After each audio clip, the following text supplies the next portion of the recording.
ওমর ফারুক বলতেছেন, খালার বাড়িতে আমি রাখালি করতাম, ছাগল চড়াইতে যাইতাম সন্ধ্যার সময়, ছাগলগুলো যখন ফেরত নিয়ে আসতাম, খালা ছাগলগুলো গুনে 2-4টা কম পড়ে গেছে। আমার কান ধরে বলতো, ওমর কয়টা ছাগল নিয়ে গেলে, কয়টা ফেরত আনলে? আমি আবার দৌড় দিতাম, ওই হারানো ছাগলগুলো খুঁজে খুঁজে এনে খালারে জমা দিতাম। খালা মাথার চুল ধরে বলতো, ওমর যেই ভুল তুমি আজকে করেছো, আগামীকাল যদি এই ভুল করো, তোমার রাখালির চাকরি কিন্তু আমি ক্যান্সেল করে দিব। আমি খালার পা ধরে বলতাম, খালা রাখালির চাকরি ক্যান্সেল করে দিলে আমি যাবো কোথায়, খাবো কি? যে ওমর একদিন রাখালির চাকরি রক্ষার জন্য খালার পা ধরে কেঁদেছে, আজকে সেই উমরকে আল্লাহ আর্ধ পৃথিবীর খলিফা বানাইছে। এটা উমরের যোগ্যতাই নয়, এটা একমাত্র আল্লাহর কোরআনের যোগ্যতা। এখন আপনারা বলেন, আল্লাহর কোরআনের ক্ষমতা আছে না নাই? কোন ক্ষমতা? আপনি নেক আমল করতে পারেন, কিন্তু সুন্দর আমল করা সহজ না। নেক আমল করতেছেন না? আপনাদের বগুড়া বড় মসজিদে বাইতুর রহমান মসজিদে জোহর নামাজ পড়বেন, নেক আমল না? কি কর, নেক আমল না? কিন্তু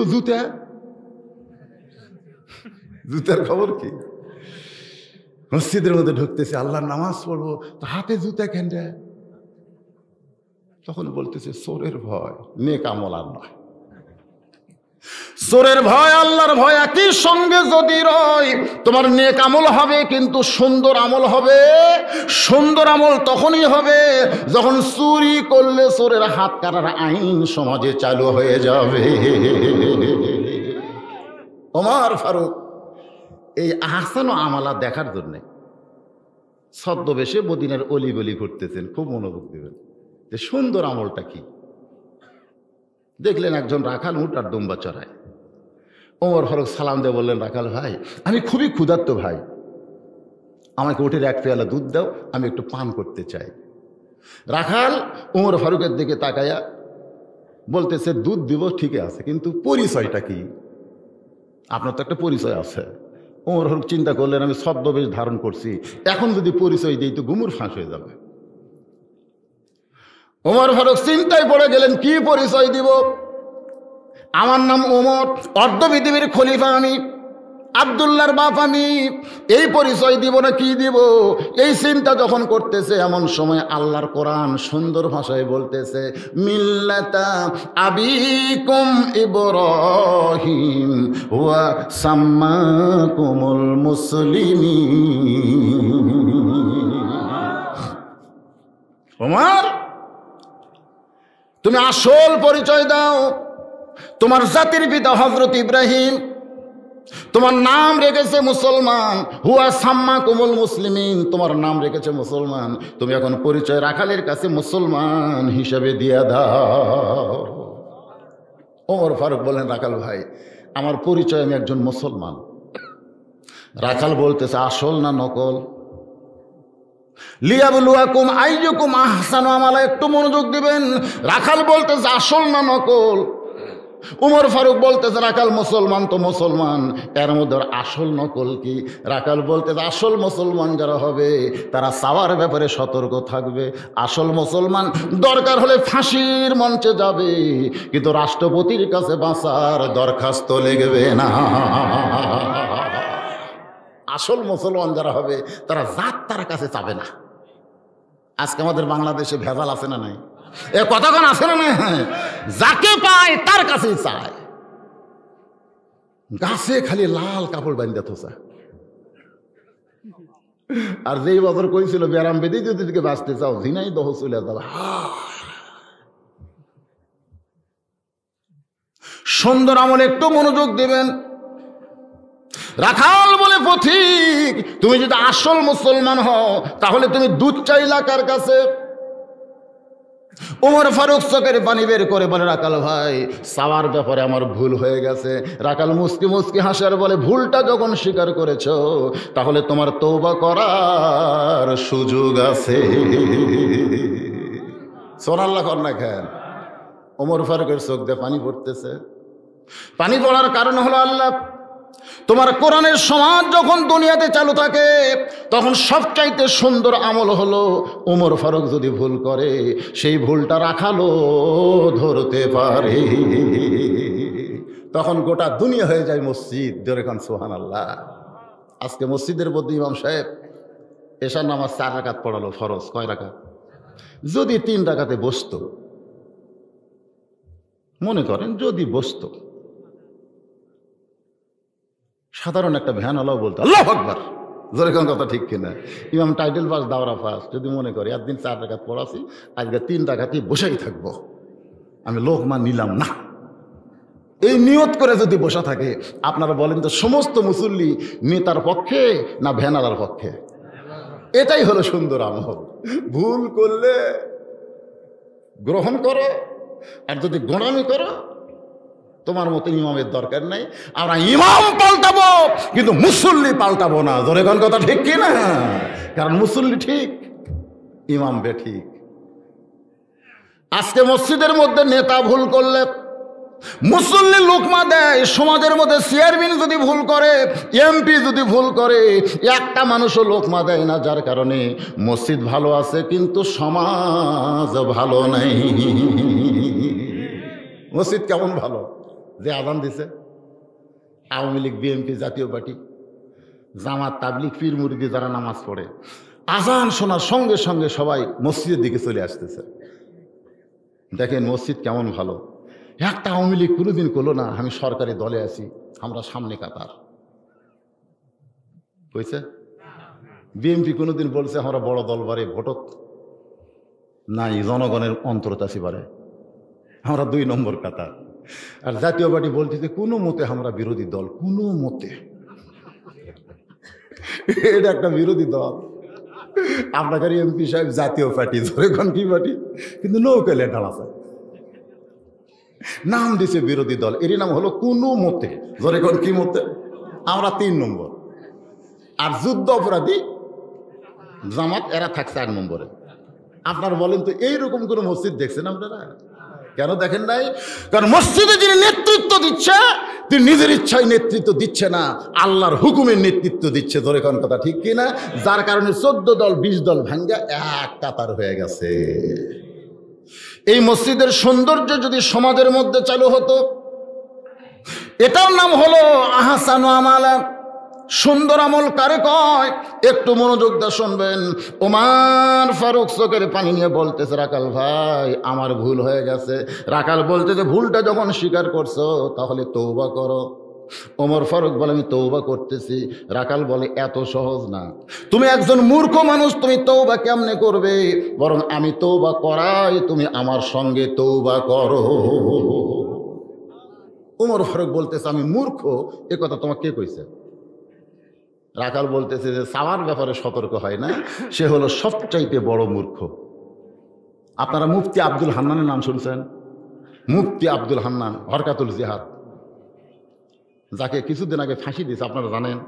উনি কিন্তু মুফতি, অথচ উকিল যায় বলল, ভাই আপনার তো ফাঁসির দণ্ড কার্যকর হবে, তবে বাঁচার একটা জায়গা আছে। তো মুফতি আব্দুল হান্নান বলল, সেটা কি? বলে, রাষ্ট্রপতির কাছে দরখাস্ত করেন, রাষ্ট্রপতি যদি মাফ করে দেয় আপনার মৃত্যু হচ্ছে না। তো উকিলের কথায় দেখেন এত বড় মুফতি হয়ে রাষ্ট্রপতির কাছে বাঁচার দরখাস্ত লিখলো, রাষ্ট্রপতি ওটাও গ্রহণ করলো না, ফাঁসি হয়ে গেল। মনে করেন রাষ্ট্রপতি ওইটা গ্রহণ করলো, আর ফাঁসি হচ্ছে না। এখন রাষ্ট্রপতি দরখাস্ত মঞ্জুর করে ফাঁসি হচ্ছে না, মুফতি আব্দুল হান্নানকে উকিল বলতে, ভাই আপনার কাম হয়ে গেছে, আপনার আর টেনশন নেই। আব্দুল হান্নান জেলখানা থেকে বের হয়ে, হুররে হুররে, আমাকে রাষ্ট্রপতি ক্ষমা করে দিছে, এই কথা কয়ে যখন বাড়ির দিকে যাচ্ছে, সামনে আজরাইল খাড়া হচ্ছে। আজরাইল বলতেছে, চ যাই। আব্দুল হান্নান বলতেছে, না রাষ্ট্রপতি। এই কিসের রাষ্ট্রপতি? বঙ্গবন্ধু শেখ মুজিবুর রহমান, জিয়াউর রহমান, জিল্লুর রহমান ক্ষমতায় থাকা অবস্থায় মরে গেল। তো যারা ক্ষমতায় থাকা মরে, তারা কিভাবে জীবন ভিক্ষা দেয় রে? জীবন ভিক্ষা দেওয়ার মালিক একমাত্র আল্লাহ। ধরে কোন কথা ঠিক কিনা? আল্লাহ বাদ দিয়ে অন্য কারো কাছে দরখাস্ত করছো, সুবহানাল্লাহ। আল্লাযী খলাকাল মাউতা ওয়াল হায়াতা, জীবন এবং মৃত্যুর মালিক কে? জবান খুলে বলেন, জীবন মৃত্যুর মালিক কে? রাকাল বলতেছে, তুমি মূর্খ মানুষ, কারণ চাওয়ার ব্যাপারে যারা সতর্ক হয় না তারা মূর্খ।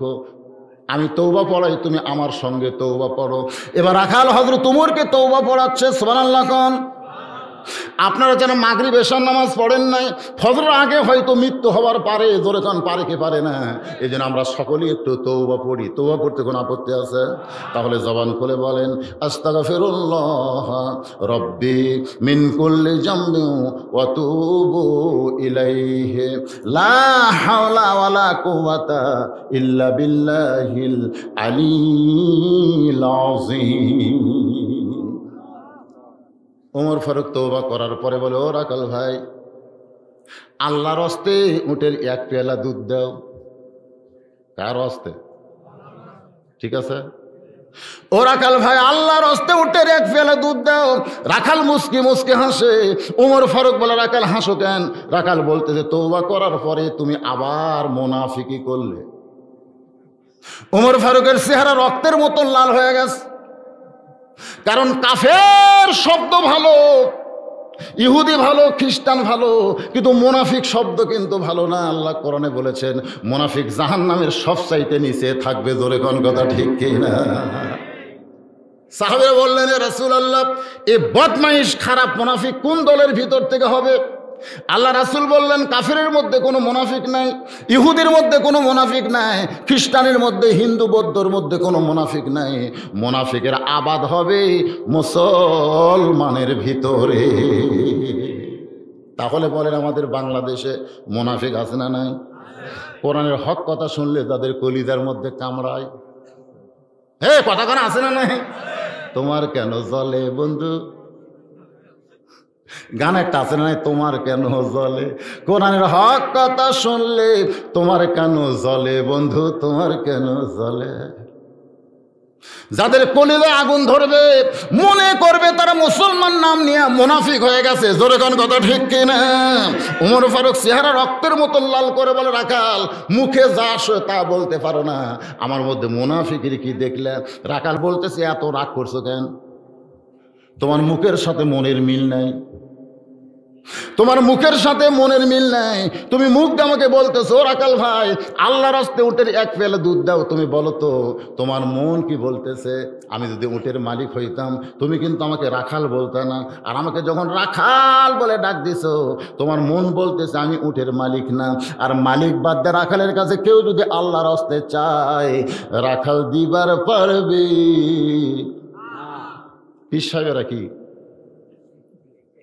এই পীর সাহেব ওরা কি, এরা হলো রাখাল। মনে করে হামু এক রাখাল। কেবল টেস্ট থেকে নামছি, একজন দৌড়ে এসে হাতের মধ্যে কসকসা টাকা দিয়ে কয়, হুজুর দোয়া করেন। কি দোয়া বাবা? কয়, বইয়ের একটা বাচ্চা চাইছে, আল্লাহ যেন পুত্র দেয়। আমি রাখাল চিন্তা করলাম, কে আমারই 3 বেটি, হ্যাঁ, আমার দোয়া যদি আল্লাহ এতই শোনে, আমার তো একটা বেটাও দেয়।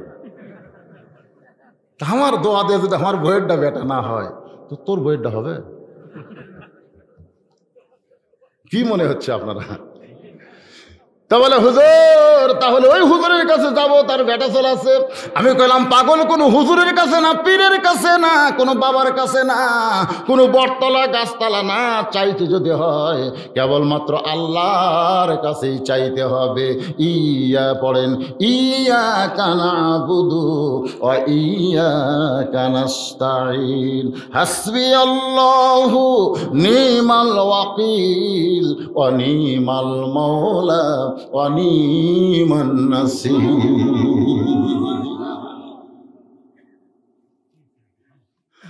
রাখাল বলে, পথিক, সত্যি যদি আল্লাহর হস্তে উটের এক পেয়ালা দুধ চাও, তাহলে এখান থেকে মালিকের বাড়ি 10 মাইল দূরে, ওই মালিকের বাড়ির দরজায় দিয়ে দাঁড়াও। মালিককে বলো, মালিক, তোমার রাখাল উট আর দুম্বা চড়াই, তুমি মালিক যদি হুকুম দাও, তাহলে রাখাল আল্লাহর হস্তে উটের এক পেয়ালা দুধ দিবে। ওমর ফারুক বলে, রাখাল ভাই, অতদূর মালিকের বাড়ি যাওয়ার দরকার আমার নাই, বরং তোমাকে 2টা টাকা দিলাম, এই 2টা টাকার বিনিময়ে তুমি উটের এক পেয়ালা দুধ দাও। রাখাল আসমানের দিকে তাকায় বলে, পথিক, তুমি হযরত উমরকে চিনো? সুবহানাল্লাহ কোন। রাখাল হযরত উমরকে না চিনার কারণে বলে, পথিক, তুমি কি হযরত উমরকে চেনো, যে ওমর আল্লাহর আইন দিয়ে রাষ্ট্র চলায়? এটাই হলো সবচাইতে সুন্দর আমল। সুবহানাল্লাহ বলেন। যদি উমরের গুপ্ত বাহিনী দূর থেকে দেখবার পায় তুমি আমারে 2 টাকা ঘুষ দিছো, আমি মালিক বাদ দিয়ে তোমাকে উটের 1 পেয়ালা দুধ দিছি, তাহলে তোমাকেও ধরবে আমাকেও ধরবে। এই বয়সে কি তুমি ধরা পড়বার চাও? ওমর ফারুক বললেন, রাখাল ভাই, ধরা পড়ার যদি এতই ভয় থাকে তাহলে পাহাড়ের গুহার মধ্যে যাই, গোপনে তোমাকে 2 টাকা দিব, আর গোপনে তুমি উটের 1 পেয়ালা দুধ দিবে, তাহলে তোমাকেও ধরতে পারবে না, আমাকেও ধরতে পারবে না, উমরের গুপ্ত বাহিনীও দেখবে না, তোমার মালিকও জানবে না। রাখাল চিল্লায় বলে, ভণ্ড রে ভণ্ড, তুমি ভণ্ড, তুমি ভণ্ড। উমর ফারুক বলে, রাখাল আমার মধ্যে ভণ্ডামির কি দেখলা? রাখাল বলে, পথিক, পাহাড়ের গুহার মধ্যে দেওয়া নেওয়া করলে উমরের গুপ্ত বাহিনী দেখতে পাবে না, আমার মালিক জানতে পারবে না, কিন্তু রাখালের আল্লাহ দেখতে পায়। সব চাইতে সুন্দর আমল হলো কেউ না দেখলেও আল্লাহ দেখে। কোন আমলের পরীক্ষা? লিয়াবলুয়াকুম আইয়ুকুম আহসানু আমালা। কেউ না দেখলেও, তারা 20টা মারছেন, দরজা জানলা বন্ধ করে একলাই 20টা মারছেন, আর সকালে 4 তলে গল্প মারতেছি, কেউ দেখেনি, কেউ দেখেনি। এই রে অন্যের হক, ইন্নাল্লাহা ইয়ামুরুকুম আন তুআদ্দুল আমানাতি ইলা আহলিহা ওয়া ইযা হাকামতুম বাইনান নাস আন তাহকুমু বিল আদল। একজনের হক আরেকজন মারছে, ওই যতই হজ করুক, নামাজ পড়ুক, যাকাত দেখ, যত যা করুক, ও কোনোদিন জান্নাতের চোখের চোখে দেখবে না, কোনো দিনও না। জান্নাত হারাম করে ফেলেছেন। কি মনে করতেছেন কেউ দেখেনি? এ কথা কর না কেন, কেউ দেখেনি?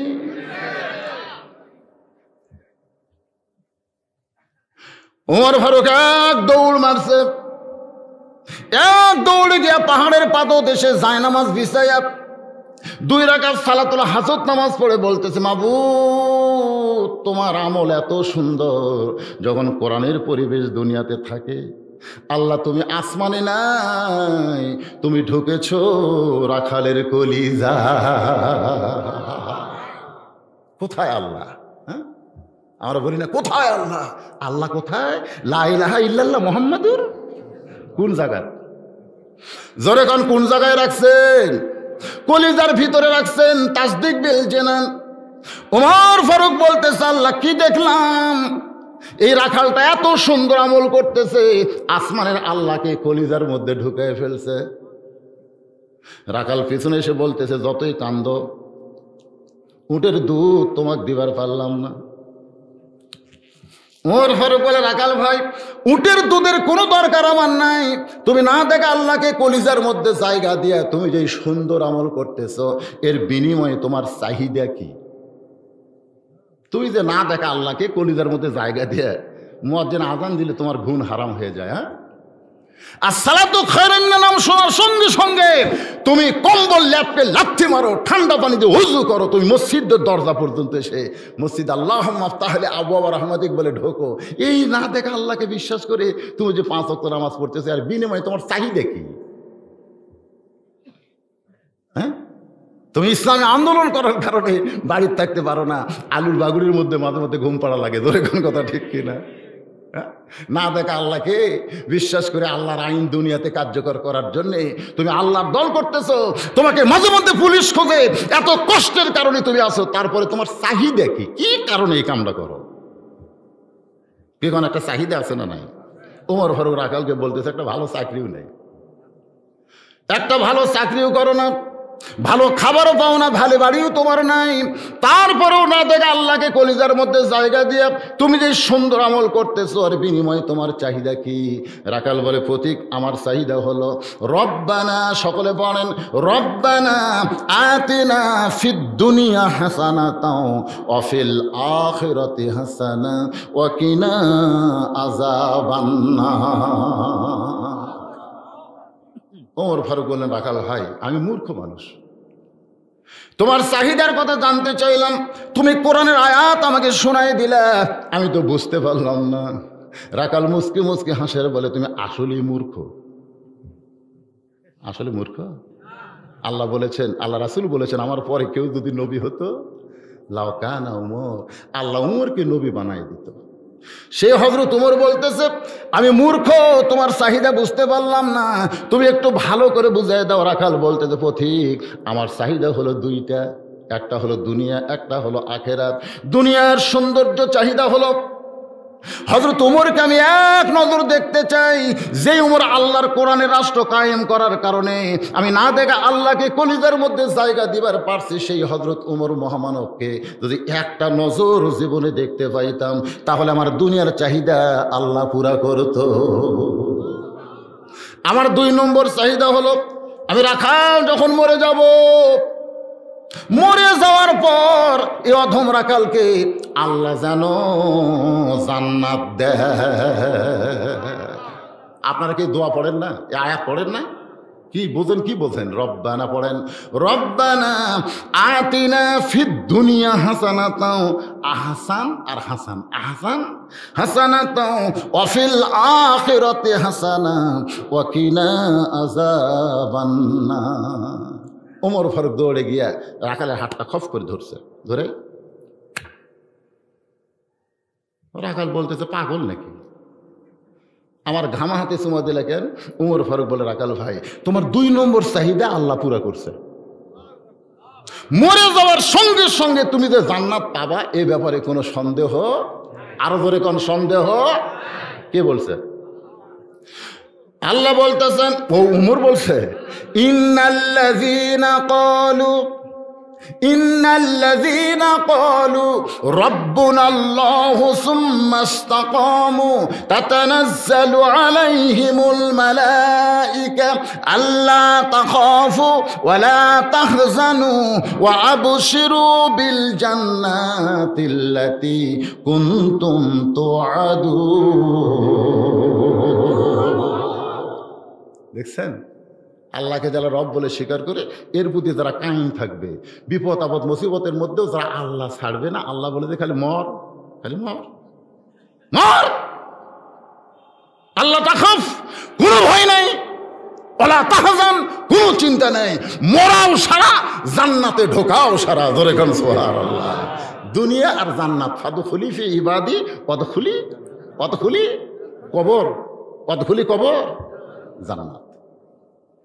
ওমর ফারুক বললেন, রাখাল, তোমার 2 নম্বর চাহিদা আল্লাহ পুরা করছে, মরার সঙ্গে সঙ্গে জান্নাত পাবে। রাখাল মুচকে মুচকে হাসে। ওমর ফারুক বলে, হাসো কেন? বলে, হাসার কারণ হলো, এতক্ষণ তোমাকে বোকা মনে করছিলাম, এতক্ষণ তোমাকে মূর্খ মনে করছিলাম, কিন্তু এখন দেখতেছি তুমি বড়ই চালাক। ওমর ফারুক চমকটা কয়, আমার মধ্যে কি চালাকি দেখলে? রাখাল বলতেছে, বাকির কথা বলতে পারো, কিন্তু নগদ বলতে পারো না। মরে গেলে জান্নাত পাবো, এই বাকির কথা সহজেই বলতে পারলে, কিন্তু হযরত উমরকে এক নজর দেখতে পাবো, এই নগদ কথা বলতে তোমার কোন জায়গায় বাজে? একটা হলো বাকি, আর একটা কি? টাকা দিল 10, জান্নাত ফসা ফস, টাকা দিল 20, বেস্ত দিয়ে দিস। আপনারা বলেন তো, এই কথা বলতে কোনো অসুবিধা আছে?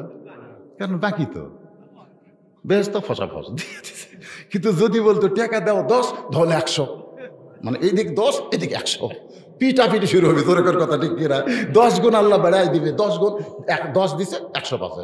দান করতে মানুষ মারামারি করবে না? হায় হায়, 10 দিলে 100 পাওয়া যায়।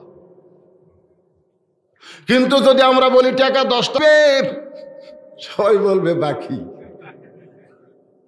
রাখাল বলে, পথিক, মরে গেলে জান্নাত পাবো, এই বাকির কথা তুমি সহজেই বলতে পারলে, কিন্তু হযরত উমরকে এক নজর দেখতে পারবো, সেই নগদ কথা বলতে তোমার কোন জায়গায় বাজে?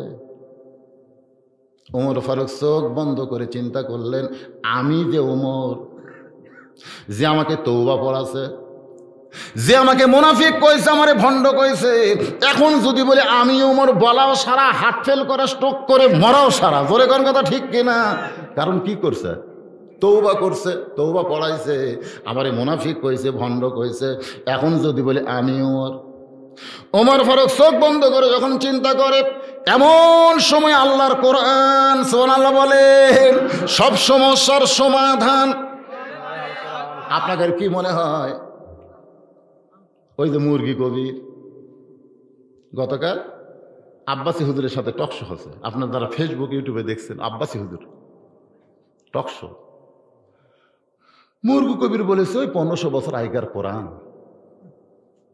ওইটা দিয়ে কি এখন চলে? ওর ধারণা হলো কোরআন ওল্ড মডেল। আপনাকে কি মনে হয় ওল্ড মডেল? তাহলে একটা 60টা স্লোগান দেবেন, এখানে কোনো আওয়ামী লীগ বিএনপি জাতীয় পার্টি না, আমরা সবাই ভাই ভাই, আমরা মুসলমান, আমরা এক মসজিদের মধ্যে ঢুকি, কোনো দলাদলি করি না, এক কোরআনের মাহফিলে বসেছি, বিএনপির কাছে আওয়ামী লীগ, আওয়ামী লীগের কাছে জামাত বসে আছে। জোরে এখন কথা ঠিক কিনা? কারণ বেড়া গেলে মাস্ক পরা লাগবে, বাইরে গেলে আপনি 14 দল 20 দল করেন, কিন্তু ভিতরে আছে কিসের মাত্রে? ভিতরে কোনো দল চলবে না। আমরা কয় দল? আরো জোরে। নিজের চোখে দেখছি ডান পাশে আওয়ামী লীগ, বাম পাশে বিএনপি, মাঝখানে জামাত। নিজের চোখে দেখা কথা, কাতার সোজা করতেছে। আওয়ামী লীগ 4 আঙুল সামনে গেছে, জামাত ইসলাম হাত ধরে টানতেছে, লাইনও তাই, লাইনও তাই। আওয়ামী লীগ একবারও করলো না, আমাকে টানতেছে, ওদিকে আর খেয়াল নাই, ওই নিচের দিকে তাকায় বলতেছে আমি খেয়াল করিনি ভাই, খেয়াল করি। ফেরত তাকায়, আল্লাহ এটা কি দেখলাম? বেড়া মারামারি আর ভিতরে এক কাতার। আল্লাহ বলতেছে উদখুলু ফিস সিলমি কাফা। এরা যখন ভিতরে আসবে এদের মধ্যে কোনো দলাদলি থাকবে না, এরা সবাই এক মায়ের পেটের ভাইয়ের মতো হয়ে যাবে। জোরে কর সুবহানাল্লাহ। তো তাহলে আমাদের মধ্যে কোনো দলাদলি আছে? আমি যেই বলবো এটা কিন্তু কোরআনের আয়াত থেকে একটা স্লোগান হচ্ছে, সব সমস্যার সমাধান আপনার দিতে পারে আল কোরআন। সব সমস্যার সমাধান আল কোরআনের আলো। কোরআন হাদিস যেখানে, দুনিয়ার মুসলমান সবাই কয়নি? সবাই কছেন? এই দেখছেন, যারা কোন নাই, যারা কন নাই, যদি মনে করেন আল্লাহ বলে যে যারা এই কোরআনের পক্ষে স্লোগান দিল ফেরেশতারা তাদের জন্য জান্নাতে লিস্টি করো, তাহলে আপনার তো বাদ পড়ে গেলেন। আর একবার চান্স নেন। সব সমস্যার সমাধান আল কোরআনের আলো। মাশাআল্লাহ, এবার মোটামুটি একটু শোনা গেছে। হযরত ওমর ফারুক চিন্তায় পড়ে গেলেন। এমন সময় আল্লাহর কোরআন বলতেছে উদউ ইলা সাবিলি রাব্বিকা বিল হিকমা। ওমর, ডাইরেক্ট যদি বলবার না পারো তাহলে হিকমত অবলম্বন করো। মুসা নবী ফেরাউনের কাছে দাঁড়ায় আছে, মনে আছে না? ভুলে গেছেন? ভুলে গেলে কিন্তু চলবে না। হামান কাছে আমার আল্লাহ খায়। হিকমত কারে কয়? একটু মনোযোগ দেবেন। ওমর ফারুক বললেন, রাখাল তুমি কি সত্যি হযরত ওমরকে দেখতে চাও? রাখাল চিল্লায় বলতেছে, কোথায় হযরত ওমর? ওমর ফারুক বলে, রাখাল ইন্নাল্লাহ মা'আস সাবিরিন, ধৈর্যশীলদের সঙ্গে কে আছে? সত্যি যদি হযরত ওমরকে দেখতে চাও তাহলে ফজরের নামাজ তোমাকে সামনে কাতারে আদায় করা লাগবে। তুমি যদি সামনে কাতারে ফজরের নামাজ আদায় করো, মেহরাবের দিকে তাকায় দেখবা যেই মানুষটা ইমামতি করতেছে সেই মানুষটি হলেন হযরত ওমর। কত সুন্দর কথা! অর্ধ পৃথিবীর খলিফা হইয়া আবার নামাজ পড়ায়। কি পড়ায়? কথা কয় না। আমাকে মেম্বার চেয়ারম্যানের খবর কি? গরিবের ছেলে মসজিদের ইমাম, জুমার দিন আমাকে বলতে যে হুজুর আমার জীবন সার্থক। আমি বললাম কেমনে বাবা? এই জুম্মায় এমপি সাহেব আমার পিছনে নামাজ পড়ছে হুজুর। আমার কলজা ভরে গেল, এমপি আমার পিছনে। আমি যতক্ষণ রুকুত থাকি এমপিও থাকি। আমি চিন্তা করলাম, ঘুষ খায় টাকা মারা খায় পেট উড়াত মোটা করছো, আজকে রুকুর মধ্যে তো সাইজ করবো। এতদিন শর্টকাট করতাম, আজকে লম্বা রুকু মারলাম। এমপি খালি পিঠ মশলায় কিন্তু মাজা তুলবার পারে না। আমার কলজা ভরে গেল।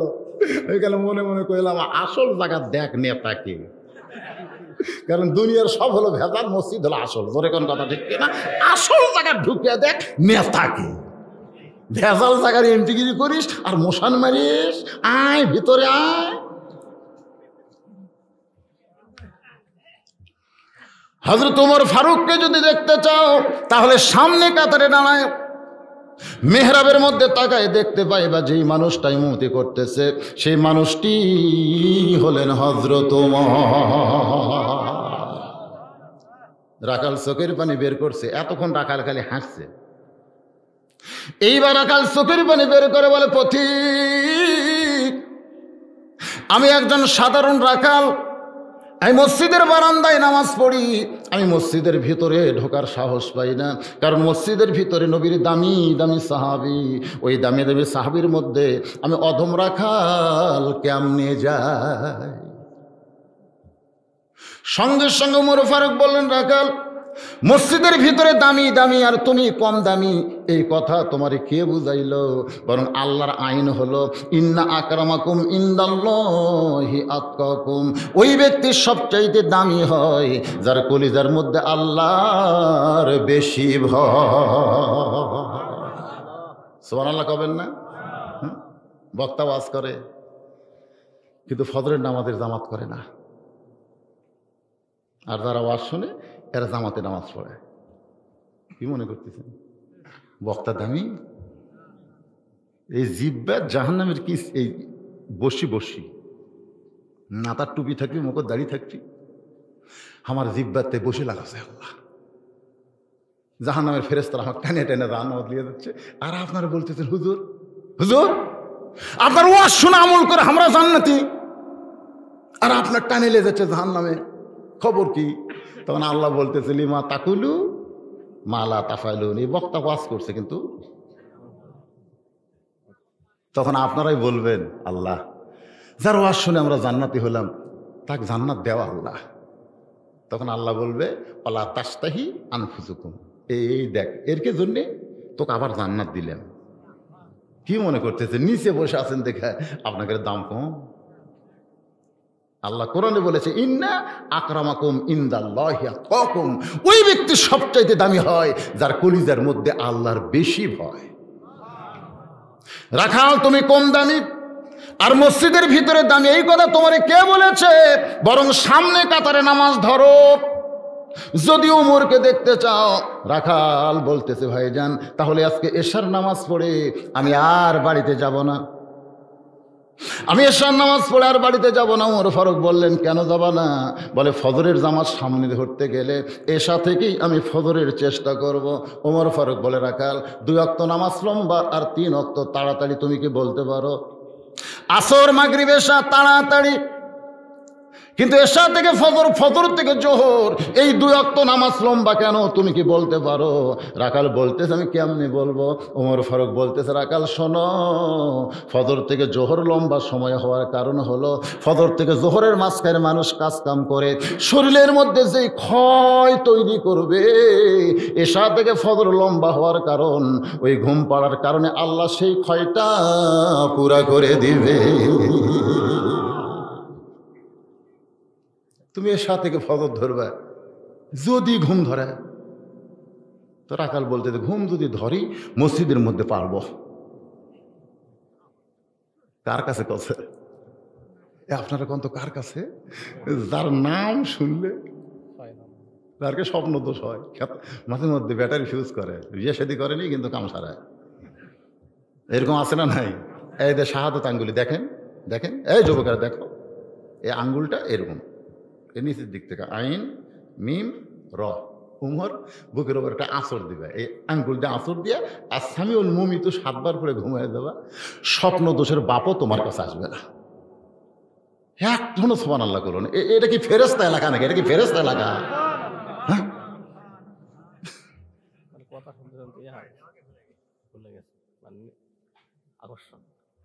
আসলে আমার চাষি আমার কাছে এটা কান্দিছে। কে চাষি কান্দিন কে? তোর ভাই বিয়ে করেনি, মাঝে মধ্যে গোসল করে, তোর চাচাও মন খারাপ, আমারও মন খারাপ, একটা তাবিজ দেবা, তুই এত ওয়াজ করিস। আমি বললাম, চাষি তাবিজ দেওয়া হবে না, ওষুধ দেওয়া লাগবে, আমি আসতেছি। কিছুক্ষণ পরে যায় দিকে আমার ওই চাচাতো ভাই ওই মাথার মধ্যে হেডফোন দিয়েছে, হেডফোন বোঝেন না, দিয়ে পায়ের তলে কোল বালিশ আর মাথার তলে এক বালিশ, পায়ের তলে এক বালিশ, আর পা লড়তেছে, ঝিনঝিন লড়তেছে। আমি যেই গেছি আমাকে দিকে লাভ ধরে, হুজুর আপনি কেন? আমি বললাম, তোর মা আমাকে কইল তুই নাকি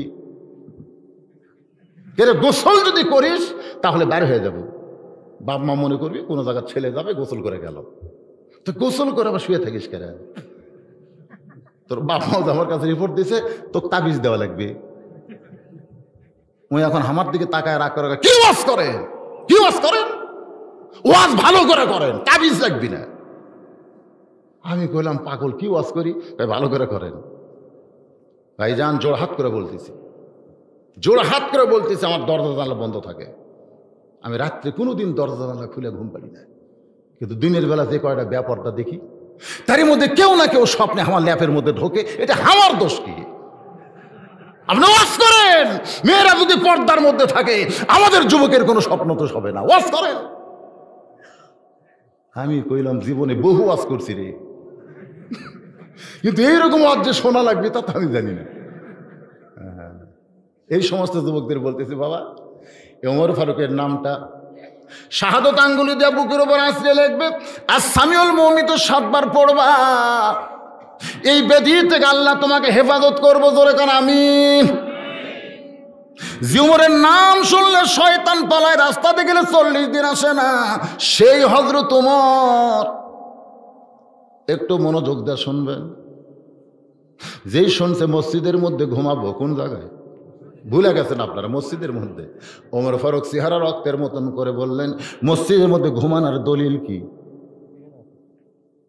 মসজিদের মধ্যে ঘুমানোর দলিল আছে না নাই? আছে নাই? ঘুমাবেন। এ যখন নামাজ পড়ে সবাই চলে গেছে, আপনারা 5 জন 4 ফ্যান দিয়েছেন। শোনেন, ভালো করে শোনেন।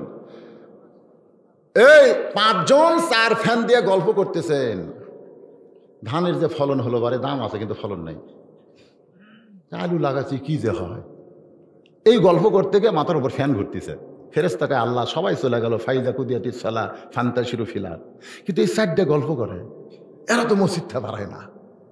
আল্লাহ বলতেছে, এরা মসজিদে গল্প করতে গিয়ে মাথার উপর যতক্ষণ ফ্যান ঘুরিছে, এই ফ্যানের বিল আলাদাভাবে না দেওয়া পর্যন্ত এরা জান্নাত যাওয়ার পারবে না। কারণ মসজিদ ওর বাপের ঘর না, ইচ্ছা মতো ফ্যান ঘুরে বিজোরে কোন কথা ঠিক কিনা? কি আর কি মারতেছে?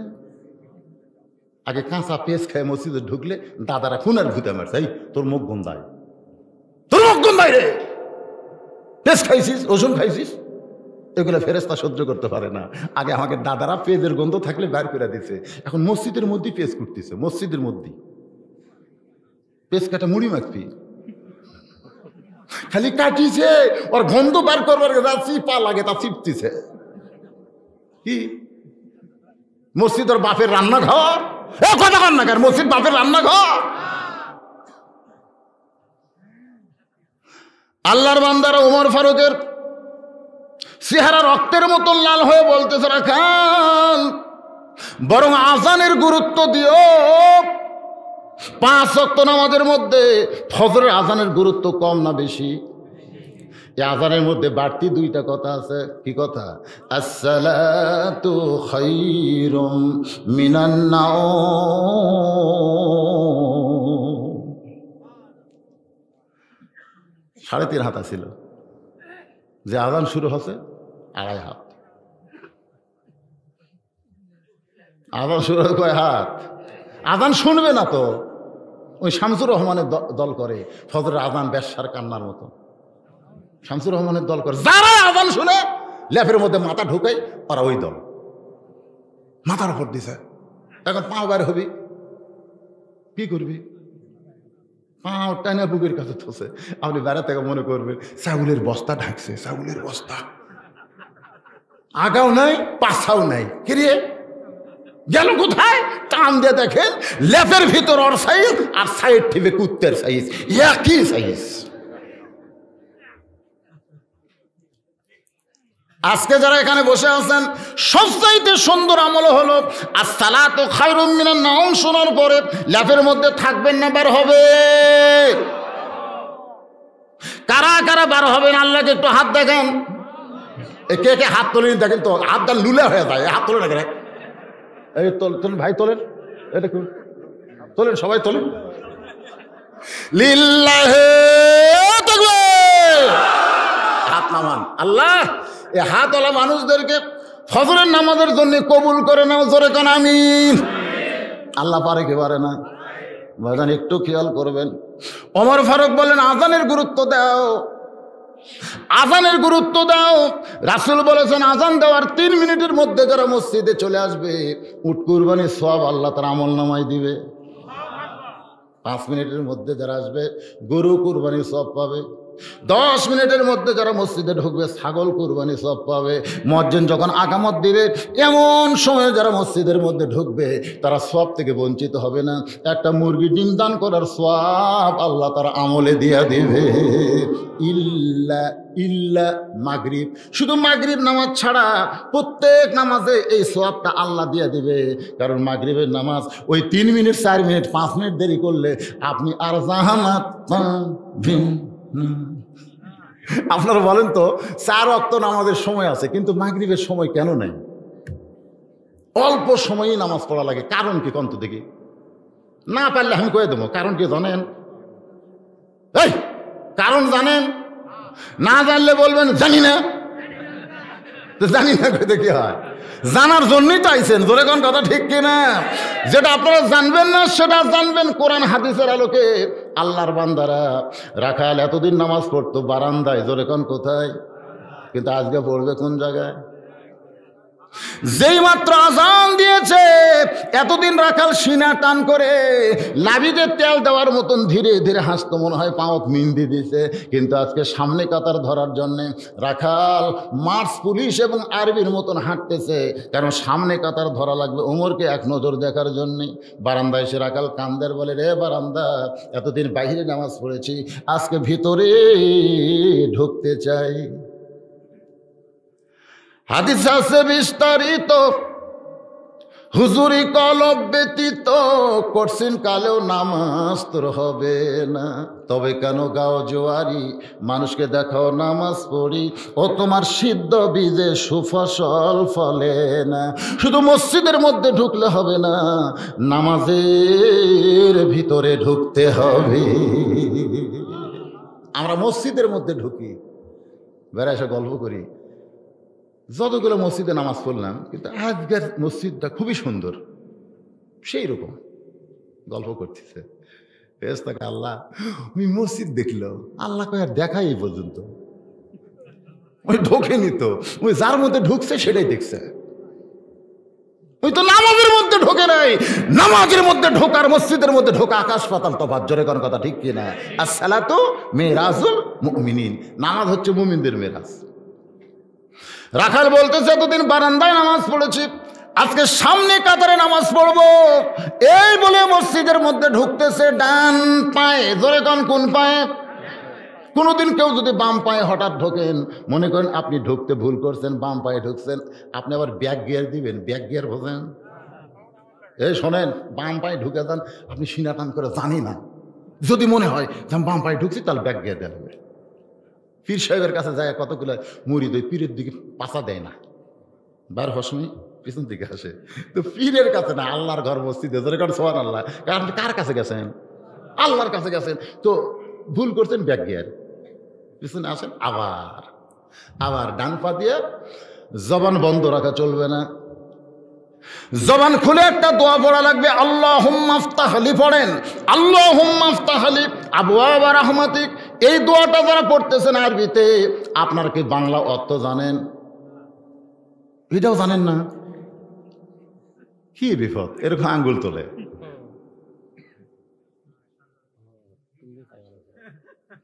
আমি বললাম কে ভাই এটা কি? আপনি তো তুললেন। আমি তুললাম, তুমি তুললে, সবাই তোলে, আমিও তুলি, কিন্তু কি জন্যে তোলে আসুন। একই পাড়াত মুসলমান হিন্দু থাকে না এরকম? 10 বছর হয়ে লোকটা নামাজ পড়ে, একটা হিন্দু মসজিদের ধার দিয়ে যায়।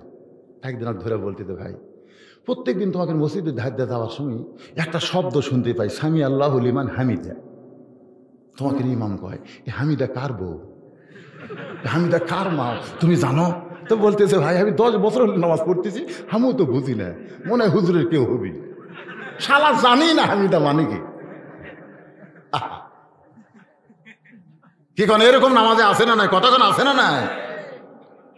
তাহলে দোয়া পড়তে হবে, আল্লাহুম্মা আফতাহ লি আবওয়াবা রাহমাতিক, রহমতের দরজা দিয়ে আমি ভিতরে প্রবেশ করতেছি। এই আল্লাহর ঘরটা হলো পুরাই রহমত। গোটা পৃথিবী হলো বাম পায়ের জায়গা, আর রহমত হলো ডান পায়ের জায়গা। জোরে কোন সুবহানাল্লাহ। সেই মসজিদের মধ্যে ঢুকে অনেকের ঘোড়া রোগ হয়, হয় কি হয় না? ঘোড়া রোগ বোঝেন আপনারা? 5 মিনিট আগে ঢুকছে, 5 মিনিট পর আসরের জামাত হবে, ওই 5 মিনিটের মধ্যে 3 বার ঘড়ি দেখছে, কিছুক্ষণ পর পরই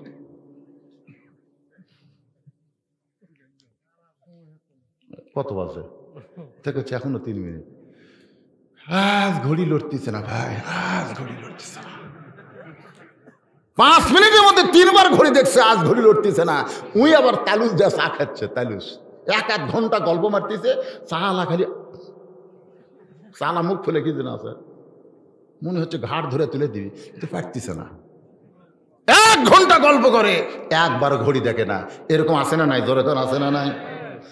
ইমাম গাজ্জালি বলেছেন, মসজিদের মধ্যে গিয়া যার মনটা ছটফট করে, তার মনের মধ্যে ক্যান্সার ব্যারাম ঢুকেছে, ওই ব্যারামটা দূর করতে হবে আল্লাহর জিকির দিয়া।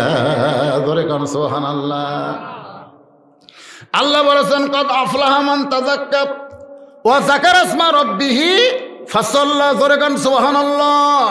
রাখাল ভিতরে গিয়া সামনে কাতারে যাবার চায়। সামনে যখন রাখাল যাবার চায়, প্রত্যেকটা সাহাবী সরে সরে রাখালকে যাওয়ার রাস্তা করে দেয়।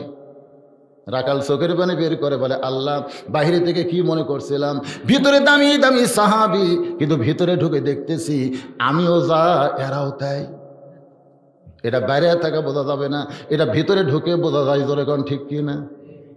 এসপি সাহেব দাঁড়াইছে প্রথম কাতারে, এখন পর্যন্ত একজন মুসল্লি লাগবে, কাতার পুরা হয় না।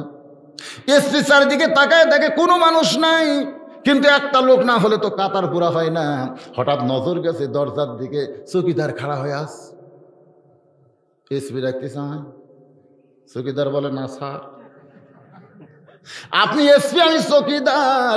এসপি বলতেছে ওটা বাইরের কথা, আমি এসপি, তুই চৌকিদার, ওটা হলো বাহিরের কথা, ভিতরের কথা হলো তুইও যা আমিও তাই, আয়। চৌকিদার সাহস পায় না। এসপি কাতার ছেড়ে চৌকিদারের হাত ধরে বলে, আসিস না কে? একেবারে নিজের কাছে দাঁড় করায় বলতেছে, পায়ের সঙ্গে গোড়ালি মিল কর। চৌকিদার কান ধরে বলে, স্যার আমারটা ফাটা, আপনারটা তেল তেলা। এসপি বলতেছে, ফাটাও তেল তেলা একাকার হয়ে যাবে। কুল্লু মুসলিমুন ইখওয়া, প্রত্যেকটা মুসলমান ভাই ভাই। মসজিদের মধ্যে ঢুকলে এসপি চৌকিদার নাই, আমরা সবাই যেন ভাই ভাই। চৌকিদার বলতেছে, আল্লাহ রে, এটা কোন জায়গা রে, যেখানে ঢুকলে এসপি চৌকিদার এক হয়ে যায়। এতদিন রাখাল মনে করতো ভিতরে দামি দামি সাহাবী, কিন্তু আজকে ভিতরে ঢুকে দেখতেছে সামনে যাবার চাইলে সবাই রাস্তা করে দেয়। রাখাল যাইতে যাইতে একেবারে প্রথম কাতারে, একেবারে মেহরাব বরাবর যেই কাতারটা প্রথম, ওই কাতারই রাখাল দাঁড়িয়ে 2 রাকাত সুন্নত নামাজ পড়েছে। কারণ ফজরের পূর্বে 2 রাকাত সুন্নত আছে না নাই? সবচাইতে সুন্দর আমল হলো 5 ওয়াক্ত নামাজে 12 রাকাত সুন্নত পড়া। 5 ওয়াক্ত নামাজে কয় রাকাত? তার মধ্যে ফজরে 2 রাকাত, জোহরে 6 রাকাত, মাগরিবের পরে 2 রাকাত, এশার পরে 2 রাকাত, এই সর্বসাকুল্যে 12 রাকাত। আপনারা কি পড়েন না? অনেকে খালি চিন্তা করে জামাত শুরু হলে যাব, জামাত শুরু হলে যাবো, তো জোহরের আগে যে 4 রাকাত সুন্নত আছে সেটা অনেকে ধান্দা করে না, এই কথা করেই করে না। হ্যাঁ, এই 12 রাকাত সুন্নত না পড়লে আপনার পাপ হবে। সে 12 রাকাত কি কি খেয়াল করছেন? ফজরের পূর্বে কয় রাকাত? জোহরের পূর্বে 4 রাকাত, জোহরের পরে 2 রাকাত, মাগরিবের পরে 2 রাকাত, এশার পরে 2 রাকাত, এই সর্বসাকুল্যে 12 রাকাত। আহসানু আমালা। জোরে কোন সুবহানাল্লাহ। রাখাল ফজরের 2 রাকাত সুন্নত নামাজ আদায় করে চুপটি করে বসে গেছে। এমন সময় এক সাহাবী মসজিদের মধ্যে ঢুকে তাকে জায়গা দখল। হয়তো আপনারা বলবেন, হুজুর মসজিদ দেওয়ার জায়গা দখল কেমনে হলো? মসজিদ দেওয়ার জায়গা দখল কেমনে? রাসূল বলেছেন, আমি নবী যখন ইমামতি করব, আমি বরাবর পিছনে যিনি নামাজ পড়বে তার নাম হলো আবু বকর। আবু বকর যখন ইমামতি করবে, আবু বকর বরাবর পিছনে যেই ব্যক্তি নামাজ পড়বে তার নাম হলো হযরত উমর। উমর যখন ইমামতি করবে, উমর বরাবর পিছনে যেই ব্যক্তি দাঁড়াবে তার নাম হলো ওসমান। ওসমান যখন ইমামতি করবে, ওসমান বরাবর পিছনে যেই ব্যক্তি দাঁড়াবে তার নাম হলো হযরত আলী। হযরত আলী যখন ইমামতি করবে, আলী বরাবর পিছনে। এই বলে নবী চুপ হয়ে গেলেন। সাহাবারা বললেন, এ রাসূলুল্লাহ, আলী যখন ইমামতি করবে, আলী বরাবর পিছনে কে দাঁড়াবে? রাসূল বললেন, মা ইয়ান্তিকু আনিল হাওয়া ইন হুয়া ইল্লা ওয়াহুই ইউহা। আমি রসুল বলতে পারি না যতক্ষণ আল্লাহ না বলাই। এই পর্যন্ত বলার কারণ হলো, এ পর্যন্তই হলো খোলাফায়ে রাশেদা। জোরে কারণ সুবহানাল্লাহ। তাহলে হযরত উমর যখন নামাজ পড়াবে, উমর বরাবর যিনি পিছনে দাঁড়াবে তার নাম কি? এতক্ষণ কি শুনলেন? নাম কি কোন? কিন্তু আইসা দেখে জায়গা দখল। যে জায়গায় হযরত ওসমান, সে জায়গায় রাখাল বসে আছে। ইসলাম বলেছে কেউ যদি মসজিদের মধ্যে কোনো জায়গা দখল করে, তাহলে তাকে তোমরা তাড়াইয়া দিও না, সরাইয়া দিও না, যতক্ষণ সে নিজের ইচ্ছাই না ছাড়ে। কথাটা বুঝলেন? আমি দেরি করছি, কাতার শুরু হয়ে গেছে, আমার চান্স আছে 2 নম্বরে। আমি দাঁড়ানোর পরের দিকে আমার সামনে একটা অটো ভ্যান চালাই, ওই খারাপ আছে। আমি কি বলতে পারবো কে রে ভ্যান চলে এত বড় হুজুরের সামনে খাড়া হোস? এ কথা বলা হচ্ছে কবিরা গুনাহ। এ কথা বললেই কবিরা গুনাহ হবে। কিন্তু যদি ভ্যানওয়ালা পিছন দিকে তাকায় বলে, হুজুর আপনি পিছনে কেন, আপনি সামনে আসেন, এখানে কোনো আপত্তি অসুবিধা নেই। সে যদি নিজে জায়গা ছাড়া দেয়, হুজুরকে দাঁড় করায় দেয়, তাহলে কোনো আপত্তি। ওসমান গনি দেখলেন যেইভাবে বসে আস, কি করবে হযরত ওসমান? ওই রাখালের পাশে দাঁড়ায়া 2 রাকাত ফজরের সুন্নত নামাজ আদায় করে চুপটি করে বসে রাখালের মুখের দিকে বারবার তাকায়। কোনোদিন দেখেনি, কোনোদিন সামনে কাতারে দেখে নাই, আজকে প্রথম দেখেছে, যার কারণে বারবার তাকায়। রাখাল রাগ করে বলে, কি হয়েছে এত তাকাও কেন? আপনারা বলেন তো, কোনো মানুষের দিকে যখন বারবার তাকান তখন এই রাগ করে কি করে না? রাখাল চিল্লায় বলে, কি হয়েছে, আমার দিকে বারবার তাকান কেন? ওসমান গনি চমকে উঠছে, কারণ ওসমান গনি হলো সাহাবীদের মধ্যে সব চাইতে নরম। সুবহানাল্লাহ বলেন। আর রাখাল সবসময় উট দুম্বা চড়ায়, যারা গরু ছাগল চড়ায়, এরকে ভাষা নরম হয় না গরম হয়? আপনার আবাদ আছে সামনে, ঘাস খাচ্ছে গরু, কিন্তু আস্তে আস্তে গরুটা আবাদের দিকে যাচ্ছে। তখন যদি আপনি বলেন, বাবা গরু, বাবা গরু, ওদিকে যাস না বাবা, আপনি খোয়া দেখেন গরু আপনার কথা দেখিয়ালি করবি না। যদি বলে, এই গরু, এই লাঠি দেখ রে, খালি এইভাবে একবার বলেন, গরু কিন্তু মানুষের চাইতে বেশি কানে শোনে। ঘাড় কাত করে দেখবে লাঠি ঝোকাচ্ছে, আস্তে আস্তে আবার ঘাসের দিকে চলে আসছে। আল্লাহ রাসূল বলেছেন, প্রত্যেকটা অভিভাবককে আল্লাহ রাখালের দায়িত্ব দিয়ে দুনিয়াতে প্রেরণ করেছে। প্রত্যেকটা অভিভাবককে রাখালের দায়িত্ব দেওয়া হয়েছে। এখন আপনার অধীনে ছাগল গরু আছে, আপনি মনে করতেছেন হুজুর আমার তো কিছুই নাই, তাহলে আমি রাখালি করবো কার কাছে? আপনি চোখ বন্ধ করে দেখেন, আপনার বাড়িতে 20 বছরের একটা গাই না, আপনার বাড়িতে 20 বছরের একটা আইডিয়া আছে, আর 17 বছরের একটা বকনা আছে। হয়তো বলবেন, হুজুর আইডিয়া কি? আইডিয়া হলো আপনার একটা ছেলে, আর বকনা হলো আপনার একটা মেয়ে। মনে নিয়েন না, একটু যুক্তি দিয়ে বুঝাইতেছি। উদউ ইলা সাবিলি রাব্বিকা বিল হিকমা, হিকমতের সাথে বাজানগো একটু খেয়াল করেন। আপনার ছেলে 20 বছরের, ও আসলে কি দরকার আছে না নাই? দরকার আছে না নাই? তা আপনার ছেলে যে ফুল প্যান্ট পরছে, ওটাতে টাকনুর তলে গেছে, তা আপনি কি করবেন? কি করবেন? কু আনফুসাকুম ওয়া আহলিকুম নারা, জাহান্নামের আগুন থেকে যদি বাঁচতে চান, একলা বাঁচলে হবে না, আহাল পরিবার নিয়ে বাঁচা লাগবে। হুকুম কার? এ কথা কয় না। আপনারা কি বিরক্ত হচ্ছেন? শেষ করে দিব না? না, কয়টা পড়তে সেটা হু হা করা লাগবে না? তাহলে আপনি তাকায় দেখেন, টাকনুর নিচে গেছে। আপনি বলেন তো, পুরুষ মানুষ টাকনুর তলে পোশাক পরা জায়েজ না হারাম? আরো জোরে, জোরসে বলুন। এই দেখি খাড়া হতো, খাড়া হো ময়না, খাড়া হো। তুমি তো আমার সাথে হারাম করে, দেখি তোমারটা দেখি।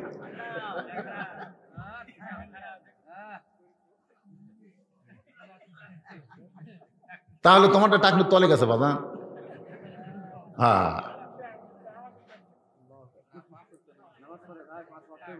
সুবহানাল্লাহ। বাজান তোমারটা দেখি, কোনো মন খারাপ করো না, হারাম কিন্তু সগলি করছে, সব গুজাত হচ্ছে রে, মাশাআল্লাহ লিল্লাহ। মানে দুইজনই গুছা রাখছে, আগে থেকে রেডি এরা, হুজুর যদি তাল মারে আমরা ফেল করবো না।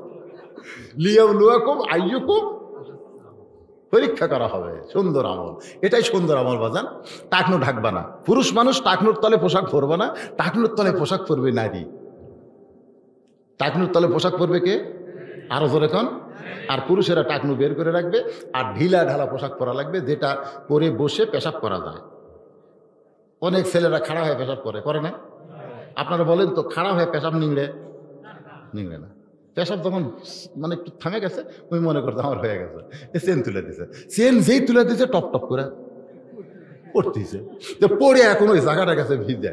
ওরা ন্যাঙ্গটি ভিতর আছে দেখে আপনি বেড়া থেকে বুঝতেছে না, কিন্তু ভিতরের ওই ন্যাঙ্গটি ভিজে গেছে। যখন বাচ্চা 6 মাসে পেশাব করতো, মা কি করতো? দৌড়ে, বাচ্চা কিন্তু সতর্ক সংকেত, তখন মা বুঝিছে কাম হসা, আমার বাবু পেশাব করছে।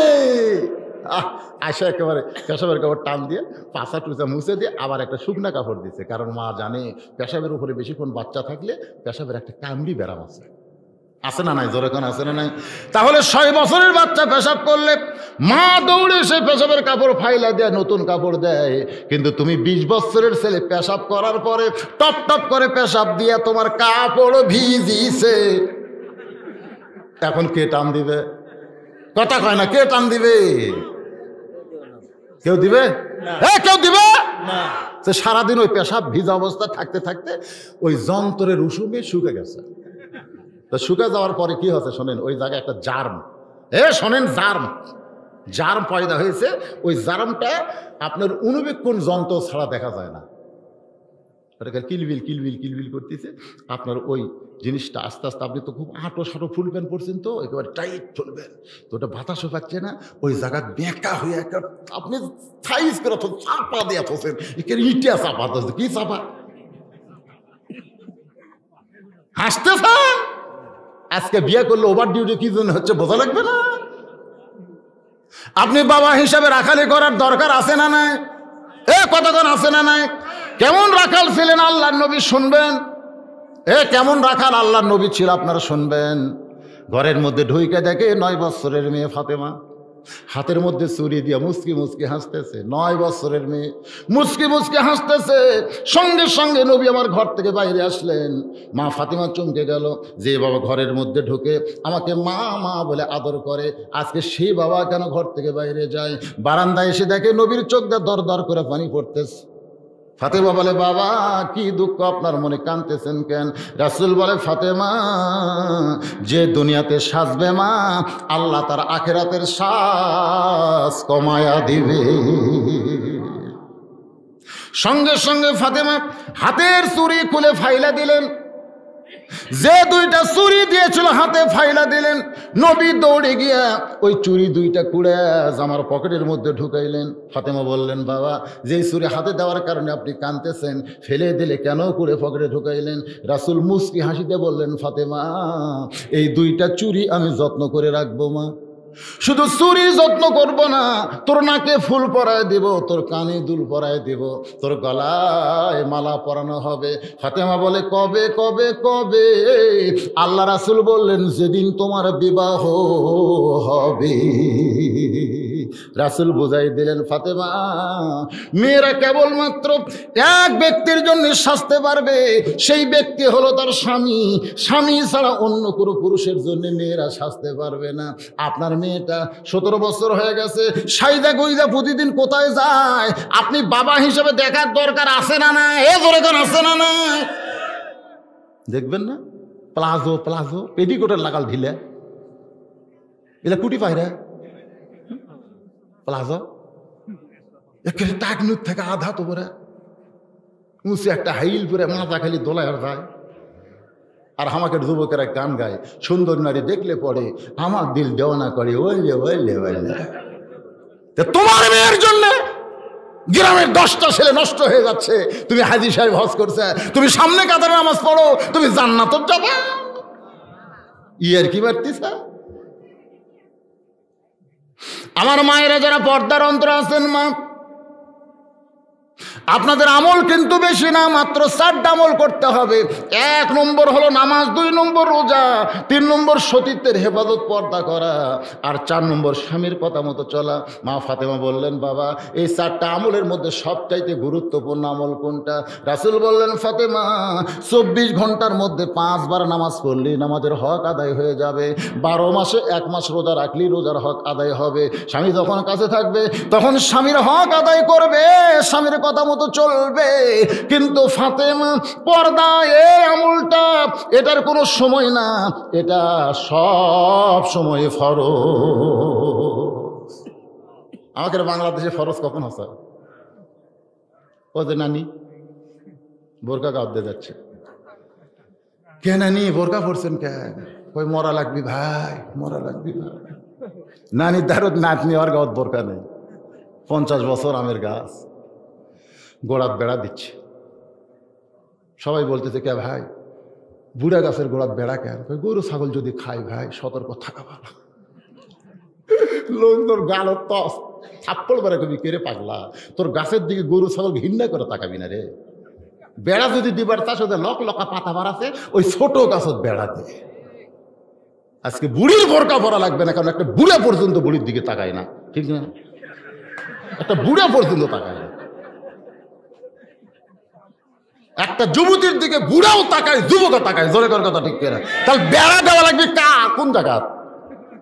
বেড়া মানে বোরকা, জোরে কর। বেড়া মানে কি? আমার মায়েদের জন্য বলতেছি, মা সবচাইতে সুন্দর আমল হলো মেয়েদেরকে পর্দার ভিতরে থাকতে হবে। আল্লাহর বান্দারা, আপনার কি মনে ভুলে গেছেন? ওসমান গনি রাখালের পাশে 2 রাকাত কি করছে? ফজরের সুন্নত নামাজ পড়ে রাখালের মুখের দিকে বারবার তাকায়। রাখাল রাগ করেছে।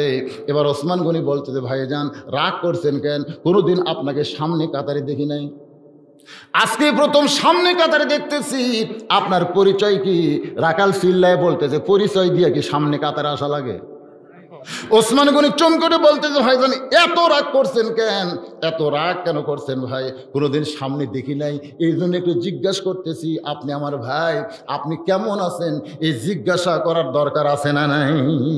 মসজিদের পাশে আপনার কাছে নামাজ পড়ে, আপনি ঢেকুস তুলতেছেন, নামাজ পড়তেছেন, মানে 4 তরকারিতে ভাত খায়া ওই নামাজ পড়বার গেছে। ওর বুঝছেন পেট নিতে হয়ে আসছে, তারপর হাত বাঁধিছে। ওরই ধারতে একজন সকাল থেকে কিছুই খায়নি, খালি বলতেছে গোড়া সোজা করো, গোড়া সোজা করো। ফেরেশতাকে, আল্লাহ গোড়া তো সোজা আছে, কিন্তু একটার পেট নিচু, একটার উঁচিয়ে ব্যাপার কি? খালি গোড়া সোজা করা না, পেটও সোজা করা লাগবে, জোরে কর ঠিক কিনা? আমার ভাই, তোমাকে কোনোদিন সামনে কাতারে দেখি না, আজকে দেখতেছি। তোমার পরিচয় কি? এইটাকে আমি নিবার পারবো না। রাখাল বলতেছে, আমি বারান্দায় নামাজ পড়ি, আমি ভিতরে কোনোদিন ঢুকি নাই। আজকে প্রথম কাতারে আসার কারণ হলো শুধু দেখার জন্য এসেছি। একটাবার দেখা যদি হয়ে যায়, আমার সারা জীবনের সাধনা আল্লাহ পুরা করবে। আর কোনোদিন ভিতরে আসবো না, শুধু একটাবার দেখার জন্য আমি এসেছি। ওসমান গনি ছোট বাচ্চার মতন কান্দে। রাখাল গায়ে হাত দিয়ে বলে, কি হলো, আপনি কেন কাঁদতেছেন? ওসমান বলে, ভাইজান তুমি একটা দিন এসেই দেখবে তোমার কত বড় ঈমান। একদিন এসেই তুমি দেখবে, আর দেখা হলেই তুমি চলে যাবে। আজকে কয়েক বছর হলো আমি সামনে নামাজ পড়তেছি, এখন পর্যন্ত আমার দেখা হয় নাই। কারণ রাখাল দেখতে চাই হযরত ওমরকে, আর ওসমান গনি দেখতে চায় নামাজের মালিক আল্লাহকে। সুবহানাল্লাহ কোন না কেন? 2 জনের দেখাই ঠিক। একজন দেখবে আল্লাহ, যেরকম একজন দেখবে কি, আর একজন দেখবে আল্লাহওয়ালা। আল্লাহওয়ালা, আল্লাহওয়ালার সাথে সম্পর্ক রাখলে আল্লাহর সাথে আপনার সম্পর্ক হবে কি হবে না? জোরে কোন হবে কি হবে না? রাখাল দেখতে চাই কাকে? ওমর না কয়, এখন আল্লাহওয়ালাকে। জোরে কোন কাকে? আর ওসমান গনি দেখতে চাই কাকে? আল্লাহকে। এত বছর হলে সামনে কাতারে নামাজ পড়তেছি, আজ পর্যন্ত আমার দেখার ভাগ্য হলো না। রাখাল বলতেছে, তাহলে তোমার চোখে দোষ আছে। যাই যেমন মানুষ তার চিন্তা ভাবনাও তেমন। ওসমান গনিকে বলতেছে, তোমার চোখে সমস্যা আছে, তুমি আমার হাত ধরো, তুমি আমার হাত ধরো, আমি নিজেও দেখব এবং তোমাকেও দেখায়া দেব। ওসমান গনি তাকায় বলে, মাবুদ, নিজের যোগ্যতায় হলো না। তুমি কোরআন কারিমে বলেছো, ইয়া আইয়ুহাল্লাযীনা আমানুত্তাকুল্লাহা ওয়া কুনু মা'আস সাদিকিন। রে ইমানদার বান্দারা, আল্লাহর ভয় যদি কলিজার মধ্যে রাখতে চাও তাহলে আল্লাহওয়ালা সাদিকিন বান্দার সাথে হয়ে যাও। ওসমান গনি বলে, মাবুদ, নিজের যোগ্যতায় পাইনি আল্লাহ, কিন্তু এমন একজন মহামানবকে আমার কাছে পাইছি যে নিজেও দেখবে এবং আমাকেও দেখায়া দিবে। ওসমান গনি রাখালের হাত ধরে খালি মুচকি মুচকি হাসতেছে, আজ কাম হবে। আর ওসমান গনির মতো মানুষ আছে যারা হজ করেছেন, মুরব্বি তো করছেন ইনশাল্লাহ, আলহামদুলিল্লাহ। জান্নাতুল বাকির প্রথম গেট খুলেই যে কবর, জ্যান্ত জ্যান্ত। ওই যে কোরআন আয়াত বললো না, ওয়ালা তাকুলু লিমা ইউকতালু ফি সাবিলিল্লাহি আমওয়াত। আল্লাহ বলেছে বাল আহইয়া, আমার রাস্তায় যারা জীবন দেয় তাদেরকে মৃত্যু বলো না, আমি আল্লাহ বলতেছি জীবিত। ওসমান গনি কিন্তু আল্লাহ রাস্তায় জীবন দিয়েছে, কোরআন শরীফ পড়া অবস্থায় তাকে হত্যা করা হয়েছে। তাহলে কি মরছে? বাল আহইয়া। তার কবরের পাশে দাঁড়াইলে, যারা হজ করছেন তারা জানেন, ওখানে দাঁড়াইলে গোটা দেহ মানে কারেন্ট শর্ট করতেছে, থরথর করে কাঁপে। ওসমান গনির কবরের দিকে তাকান, কোনো মাজার নাই ভাই রে। আমাদের বাংলাদেশে যতগুলা মাজার আছে সব পাকা রাস্তার ধারত, রিয়েল লাইনের ধারত একটা মাজার নেই, কারণ গাড়ি থামাবার পারে না, টাকাও দিতে পারে না। আর এই শালারা পাকা রাস্তার ধারত মাজার করছে। আপনার বেশি মাজার পাবেন সিলেটের দিকে, তার ঘোড়া আসা, লেদা আসা, মানে ঘোড়া আসা মানে ঘোড়া মরিছে, তার এক মাজার, ঘোড়া দিয়ে লাই দিয়েছে সেটাও এক মাজার। হ্যাঁ, হাসতেছেন। ওই যে তাহিরি একটা বক্তা আছে, আছে না, ওর ওয়াজ আপনারা শুনতেন, ওই তখন শুরু করে দেয় কানা বাবা, ন্যাংরা বাবা, খাজা বাবা, ল্যাংটা বাবা, এক নিঃশ্বাসে 100টা বাবা কয়। আল্লাহর বান্দার একটু মনোযোগ দেবেন। লিয়াবলুয়াকুম আইয়ুকুম আহসানু আমালা। আপনারা কি বিরক্ত হচ্ছেন? ওসমান গনির কবরের পাশে দাঁড়ান যারা হজ করেছেন, কবরের দিকে তাকায় দেখি ছোট্ট একটা পাথরে খোদাই করে লেখা আছে ওসমান গনি। আল্লাহু গানিয়ুন ওয়া আনতুমুল ফুকারা। আল্লাহ হচ্ছে ধনী আর আমরা সবাই ফকির। রাসূল বললেন ইল্লা ওসমানু গানিয়ুন। ওসমান হলো গনি, ওসমান হলো সব চাইতে ধনী। সাহাবারা বললেন, ইয়া রাসূলুল্লাহ, কোরআন বলল আল্লাহ গনি আর আমরা ফকির, আর আপনি বলেন ওসমান গনি কেমনে? রাসূল বলেন, তাহলে শোনো, আমি নবী বসে আছি, এমন সময় এক সাহাবী এসে আমারে বলে, ইয়া রাসূলুল্লাহ, আজকে ক্ষুধা আর জ্বালায় বড় কষ্ট পাই, 2 দিন হলে আমার বাড়িতে কোনো খাবার নাই, যদি পারেন আল্লাহর একটু একটু সাহায্য করেন। সঙ্গে সঙ্গে নবী আমার জুব্বাখানা তুললেন, নবী জুব্বাখানা তুললেন। এইভাবে জুব্বা তোলার পরে তাকায় দেখে নবী পাথর বেঁধে বসে আছে। সাহাবী বলতেছে, আমি তো আর কি ক্ষুধার্ত, আমার চাইতে বেশি ক্ষুধা নিয়ে আপনি বসে আছেন। এই বলে সাহাবী যখন যাবার চাই, নবী বললেন, আম্মা সাইলা ফালা তানহার। সায়েলকারীকে ফিরানো যাবে না, সুন্দর ভাষায় তাদেরকে সান্ত্বনা দেওয়া লাগবে। সুবহানাল্লাহ কোন? আল্লাহ নবী বললেন, ও সাহাবী, তুমি ক্ষুধা নিয়ে আমার কাছে আইছো, তুমি খালি খালি কেন ফেরত যাবে, বরং একটু দাঁড়াও। সাহাবী যখন দাঁড়াইছে, এমন সময় নবী ডাক দিলেন, আলী। লব্বাইকা রাসূলুল্লাহ। সব সময় যে সাহাবী নবীর কাছে থাকতেন, সে সাহাবীর নাম হলো হযরত আলী। ধরে কোন সুবহানাল্লাহ। আপনারা মনে করেন সব সময় আবু বকর না, গারে সুরে আবু বকর ছিল, কিন্তু হিজরতের সময় আলী কিন্তু নবীর কাছেই ছিল। ধরে কোন ঠিক কিনা? আল্লাহ রাসূল বলেন, তুমি আমার খেতা গরম করো, কি করো, আমার চাদর মুড়ি দিয়ে ঘুম পাড়ো। তার মানে নবীর কাছে কে ছিল? আর নবী আবু বকরের কাছে গেছিল। এই জন্য আপনারা ভুল করবেন না। সব সময় যে সাহাবী নবীর কাছে থাকতেন, একেবারে ছোট্টবেলা থেকে নবীর কোলে কাঁখালে যে সাহাবী বড় হয়েছে তার নাম হচ্ছে হযরত আলী, যিনি আল্লাহ রাসূলের আপন চাচাতো ভাই। যেই চাচা নবীকে লালন পালন করেছে আবু তালেব, তারই সন্তান। জোরে গান সুবহানাল্লাহ। আলী লব্বাইকা রাসূলুল্লাহ। নবী বললেন, তোমার এই ভাই ক্ষুধার জ্বালায় আমার কাছে সাহায্য নিবার আইছে। আলী বলতে, তো হুজুর আপনি দিবার পারলেন না, আমাকে কেন ডাকতেছেন? আজকে 3 দিন হলে আমার পেটে কিছু পড়ে নেই। আল্লাহ রাসূল বলে, আলী রে, তোমাকে কিছু দেওয়ার জন্য ডাক দেই নাই, বরং তুমি একটা চিঠি লেখো ওসমানের কাছে। চিঠির মধ্যে 2000 টাকার একটা অঙ্ক বসায় দাও। চিঠির নিচে আমি নবীর নামটা খোদাই করে দাও, লিখে দাও। হযরত আলী নবীর কথা মতো একটা চিঠির মধ্যে 2000 টাকার অঙ্ক বসাইয়া ওই চিঠির নিচে আল্লাহ নবীর নামটা লিখে গরিবের হাতে দেয়। গরিব চিঠি এখানে নিয়ে ওসমান গনির কাছে গিয়ে দেখে ওসমান গনি কেশিয়ারের সঙ্গে ঝগড়া করতেছে। এই বেটা 4 আনা গেল কোথায়? কি হিসাব করি 4 আনা গেল কোথায়? 4 আনা না হিসাব মিলা পর্যন্ত আমি কিন্তু আজকে তোরে ছুটি দেব না।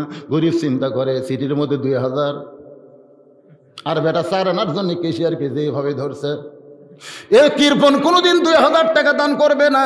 নবীর কাছে গিয়ে বলে, ইয়া রাসূলুল্লাহ আপনি দিবার পারবেন না, ঠিক আছে, কিন্তু এমন কৃপণের কাছে আমার কেন পাঠাইছেন? রাসূল বলে, চিঠি কি দিয়েছ? কই দেওয়ার পরিবেশ পাই নাই। আবার যাও। এবার গরিব আবার গিয়ে দেখে কেশিয়ারের কপাল ঘেমে ঘাম টপ টপ করে পড়তেছে। ওসমান গনি কিছুক্ষণ পরেই বলতেছে, বেটা 4 আনা গেল কোথায়? 4 আনার হিসাব দাও। গরিব মনে মনে কয়, আল্লাহ রে, 1-8 ঘন্টা হলে যে 4 আনার হিসাব ছাড়ে না, সে কোনোদিন 2000 টাকা দান করবে না। নবীর কাছে গেলে নবী আবার পাঠায় দিবে, দরকার নাই। গোপন পদ্মা পালাবার চাই, কারণ ক্ষুধা পেটে বসে থাকা যায়, অযাতা ঘুরে কোনো লাভ।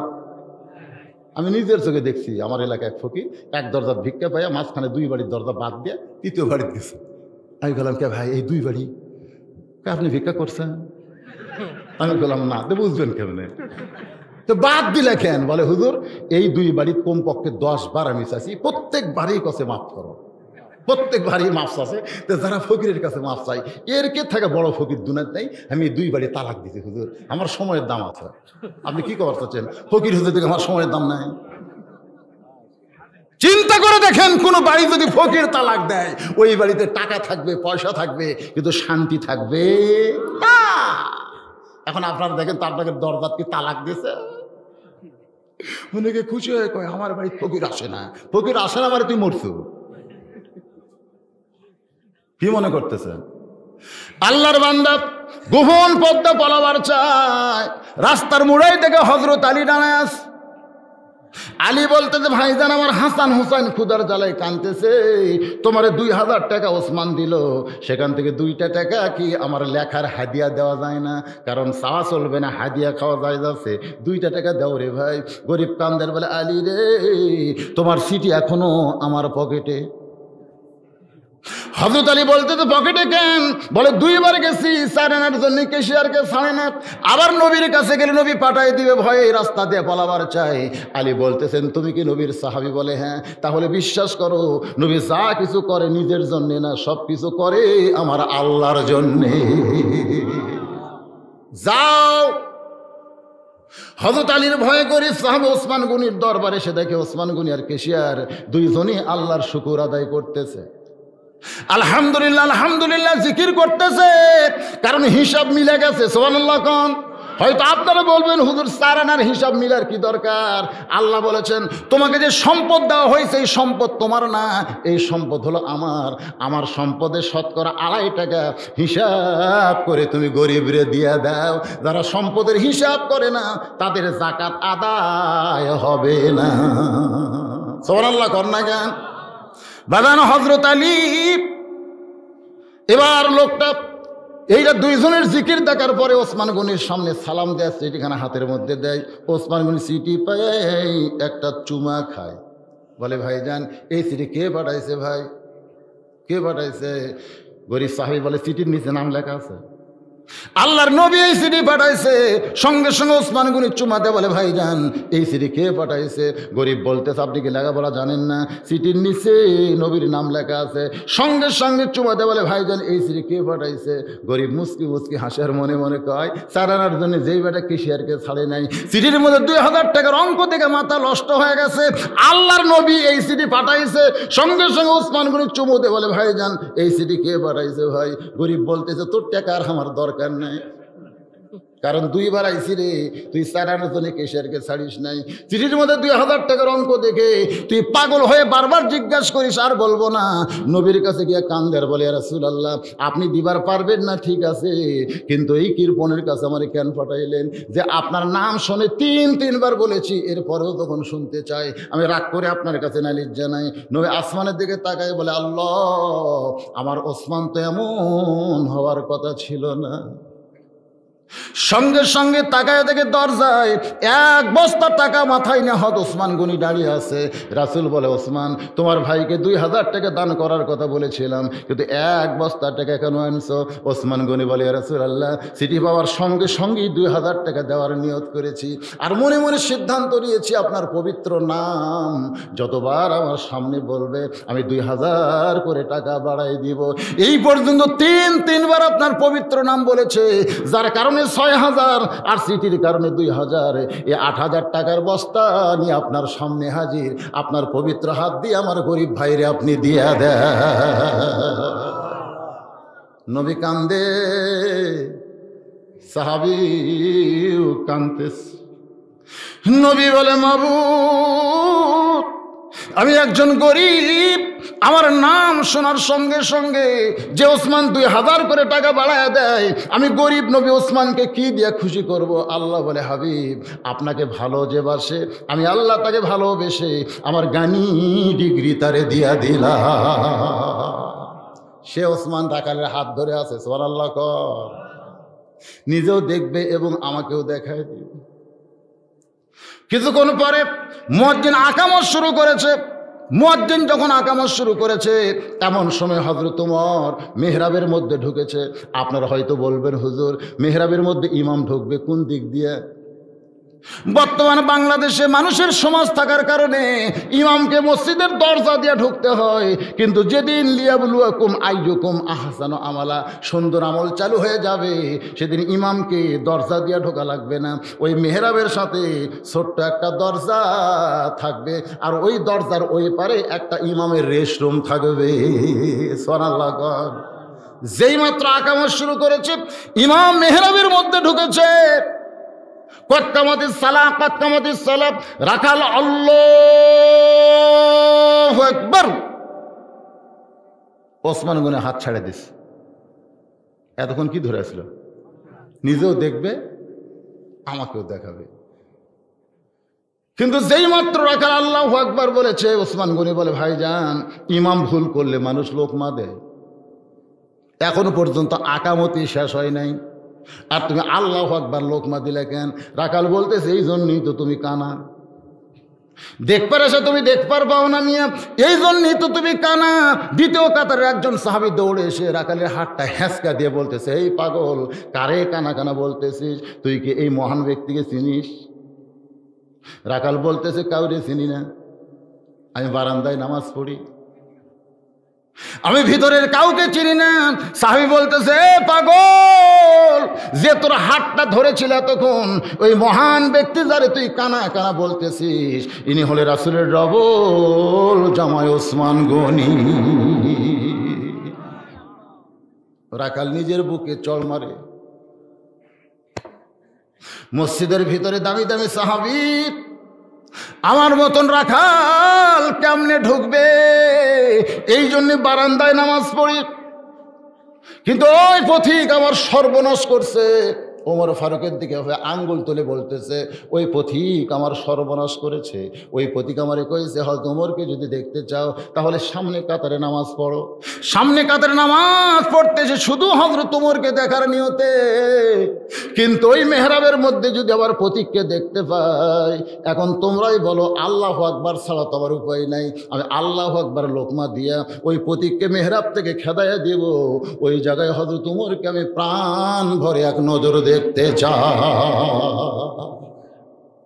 হাজার হাজার সাহাবীরা কাঁদতেছে।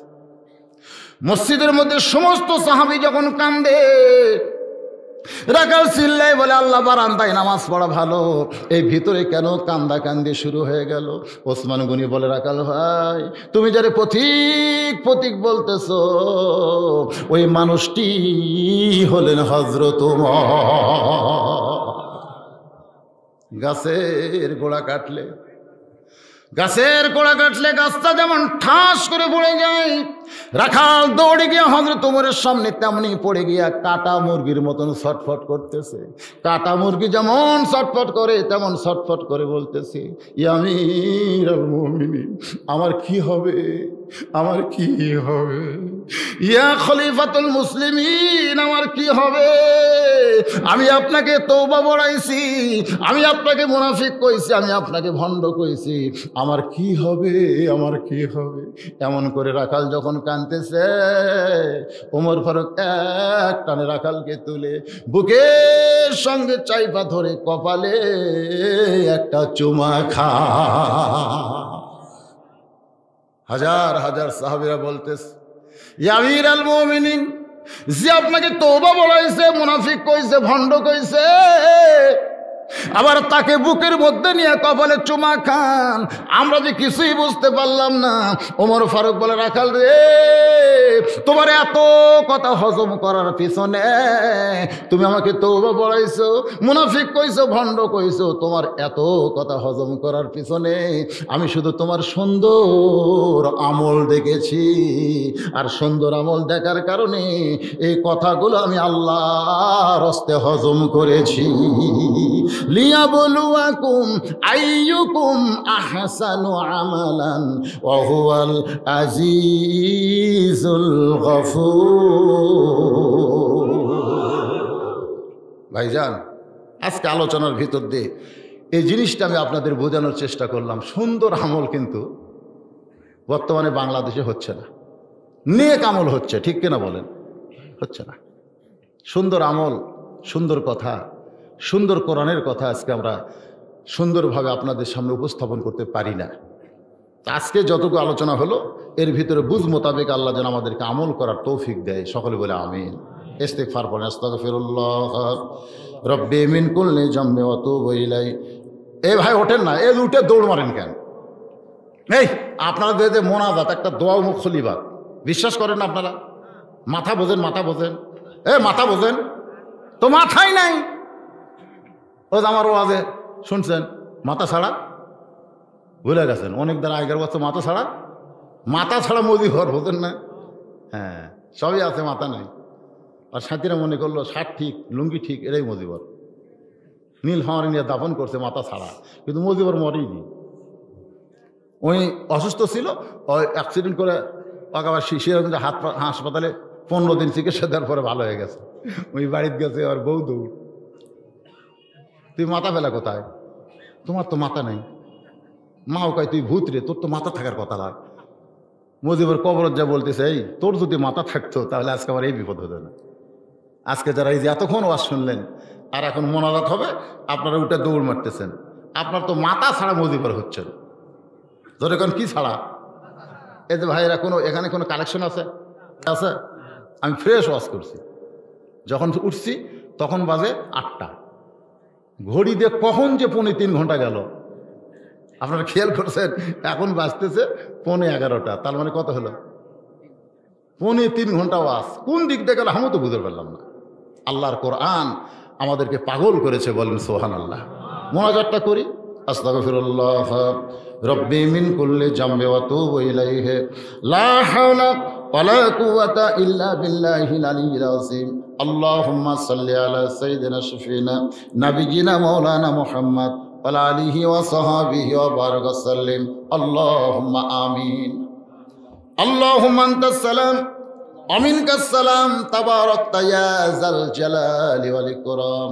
আয় আল্লাহ তাআলা, তোমার মেরাই গ্রামের যুবকেরা, তোমার বান্দারা কষ্ট করে মেহনত করে এমন পরিবেশে যখন কোথাও মাহফিল হচ্ছে না, এরপরেও তারা আজকে কোরআনের আয়োজন করেছে, মাহফিলের আয়োজন করেছে। আল্লাহ, এই গোটা গ্রামের উপরে রহমত বরকতের দরজা তুমি খুলে দাও। আয় আল্লাহ, তারা কষ্ট করে মেহনত করে আজকে যারা মাহফিল করেছে তাদের সকলকেই তুমি কবুল করে নাও। আল্লাহ, শুরু থেকে শেষ পর্যন্ত যত আলোচনা হয়েছে আল্লাহ, এর মধ্যে যদি ত্রুটি হয়, ভুল হয়, মাফ করে দাও। এর যা হাদিয়া মঞ্জুর করো সোনার মদিনায় নবী পাকের রওজা মুবারকে আল্লাহ তুমি কবুল করে নাও। তামাম আম্বিয়াই কেরাম, আসহাবে কেরাম, তাবিনী কেরাম, তাবিনী কেরাম, তামাম পৃথিবীর মাটির নিচে যত মুমিন মুমিনা শুয়ে আছে আল্লাহ, সকলের আরওয়াহ পরে হাদিয়া কবুল করো। ও মাবুদ, আমরা যারা হাত তুলেছি, আমাদের জনম দুখুনি মা যাদের কবরে চলে গেছে আল্লাহ, মেহেরবানি করে মায়ের কবরকে জান্নাতের টুকরা কবুল করো। বাবার বাড়িঘর সবই আছে, আমি সহ আমরা যারা বাবা হারা ইতিম হয়ে গেছি আল্লাহ, মেহেরবানি করে বাবার কবরকে জান্নাতের টুকরা কবুল করো। আমাদের দাদা দাদি, নানা নানি, আত্মীয় স্বজন, আমাদের আপনজন যারা কবরে গেছে আল্লাহ, কবরবাসীদের তুমি মাফ করে দাও। আল্লাহ তাআলা, এই গ্রামে গোরস্থানে যত মুর্দা শুয়ে আছে আল্লাহ, সকলার কবরকে জান্নাতের টুকরা কবুল করো। আল্লাহ, মেরাই গ্রামের মসজিদকে কবুল করো, ইমাম মুয়াজ্জিন মুসল্লিদের কবুল করো, মাহফিলের সদস্যদের আল্লাহ তুমি জান্নাতি কবুল করো। পর্দার অন্তরালের মা বোনেরা আবিদা সালিহা পর্দানিশি কবুল করে মা ফাতেমার চরিত্র দান করো। আমাদের মধ্যে আমরা যারা অসুস্থ আছি আল্লাহ তুমি সুস্থ করে দাও। আল্লাহ, করোনা ভাইরাস থেকে গোটা বিশ্বকে আল্লাহ হেফাজত করো, আর বাংলাদেশের প্রতি রহম করো। খাস করে বগুড়া জেলা, দুপচাঁচ উপজেলায় এই মেরা এলাকার প্রতি আল্লাহ তুমি রহমত বরকতের দরজা খুলে দাও। আল্লাহ, কোরআনের মাহফিলে যতক্ষণ ছিল আল্লাহ, তুমি তাদের রহমতের চাদর দিয়ে আবৃত করেছিলে। মাহফিল থেকে যখন বের হবে কোনো মুসিবত তুমি তাদেরকে ধর দিও না আল্লাহ, আমাদেরকে দিও না আল্লাহ। আল্লাহ, করোনা ভাইরাস থেকে আল্লাহ বাংলাদেশকে তুমি হেফাজত করো। ও মাবুদ মাওলা, অনেক আল্লাহর বান্দারা মাহফিল করতে সহযোগিতা করেছে, প্রশাসনের ভাইরা, অনেক নেতা ভাইরা, যুবকেরা আজকের মাহফিল করার ব্যাপারে